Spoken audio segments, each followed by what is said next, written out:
쌀 먼저 보겠습니다. 밥상하게 한약입니다.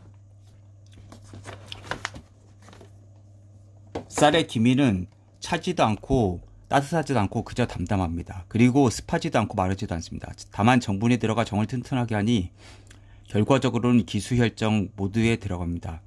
즉 정이 튼튼해져서 정의 기화가 이루어지면 혈분과 수분과 기분도 좋아지니 결과적으로 기수혈정에 다 들어간다고 표현한 것입니다.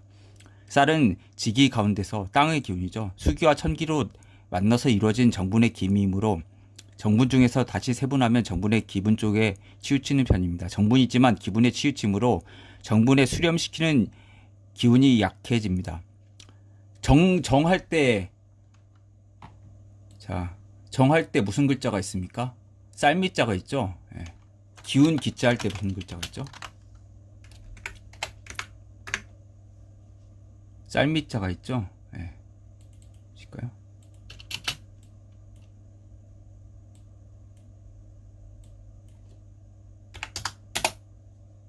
자, 이 글자를 보세요. 자, 좌측에 쌀미자가 있지 않습니까? 풀청자는 발음이고요. 그리고 기운 기자에도 뭐가 있습니까? 쌀미자가 있죠. 예.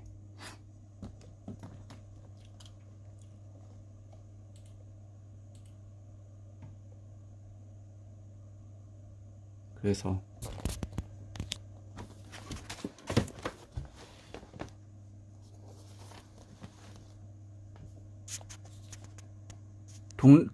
동아시아 사람들에게 속이 편한 음식 재료가 되는 것입니다. 왜냐하면 동아시아 기후는 비교적 덥고 습도가 많아서 사람들의 피부가 얇고 기름기가 적어 지나치게 수렴력이나 발산력이 강하면 소화기에 부담을 주거나 혹은 기운이 쉽게 빠지기 때문입니다. 그런데 도정을 하지 않는 현미는 비록 영양분은 도정미보다 더 다양하지만 기미가 마치 밤의 속껍질처럼 거칠어 소화에는 부담이 됩니다. 모든 씨앗은 정분 중의 정분이므로 동물을 먹이게 되기 좋습니다. 그러므로 씨앗은 자기를 보호하려고 나름대로 씨앗의 가장 겉부분에 도끼를 저장합니다. 도끼라고 하지만 일반적인 도수 정도는 아니며 단지 분명히 소화기에 부담을 주는 정도입니다. 그래서 현미가 도정이 안 되면은 좀 소화에 부담되신 분이 있죠. 물론 그 자체가 이제 영양분이란 거죠. 우리가 파이토케미칼이라고 하는 거 뭐가 있습니까? 식물이 예를 들어서 뭐 녹차의 카테킨이라든지 리코펜, 토마토 그런 것들 자체가 어떻게 보면 태양이나 이런 유해 물질 같은 거, 뭐 곤충에 저항하기 위해서 만든 거잖아요. 근데 오히려 그게 약이 되는 거죠. 그러니까 독이 되면서 약이 되는 거. 이 자체 구별이 별로 그렇게 크지 않다는 거죠.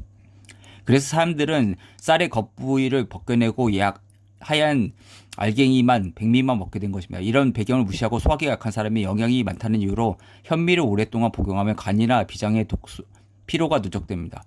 그저 유행하는 웰빙씨라고 해서 현미를 즐겨 찾는 사람은 다시 한번 생각해 보아야 할 것입니다. 웰빙이랑 남들이 좋다고 하는 생활 방식이 아니라 내 몸과 마음이 맞아야 한다는 것을 잊지 않기를 거듭 강조합니다. 되게 생각보다 짧네요. 그래서 우리가 이제 백미에 대해서 또 공부를 한번 해보겠습니다. 동의보감대로 갱미라고 하죠. 갱미, 맵쌀. 갱미란 것은 성이 평하고 맛이 달면서 쓰고 독이 없다. 위기를 고르게 하고 살찌게 하며 속을 덮이고 이지를 먹게 하는데 기를 보호하고 답답한 것을 없앤다. 맵쌀이라는 갱에 굳다는 뜻, 단단할 견자가 있는 거죠. 단단할 경이라든지 이 글자가 들어있는데 그것은 찹쌀보다 굳기 때문이다. 이것의 기운은 수태음경과 수소음경으로 들어. 수태음 폐경과 수소음 신경이죠. 그러니까 콩팥이랑 폐를 좋게 한다는 거죠. 기와정은 다 쌀을 먹어서 그것이 변화되어 생긴 것이기 때문에 기와정에는 다 쌀미자가 들어있다. 밥이나 죽을 만들어 먹는데 약간 설 익어도 비장이 좋지보다 잘 익혀 먹어야 좋다. 맵쌀은 느볕쌀이 백만미라고 되어 있죠. 제일 좋다. 올볕쌀은 조숙미. 이것만 못하다. 이것은 바로 늦볕쌀을 말하는데 서리가 온 뒤에 거둔 것이 좋다. 별로 이렇게 얘기를 안 해도 왜 그러냐면 이게 한약 자체가 백미는 워낙 자주 먹기 때문에 약 성분이라 하기 그렇고 식품에 가깝기 때문에 이렇게 짧게 했습니다.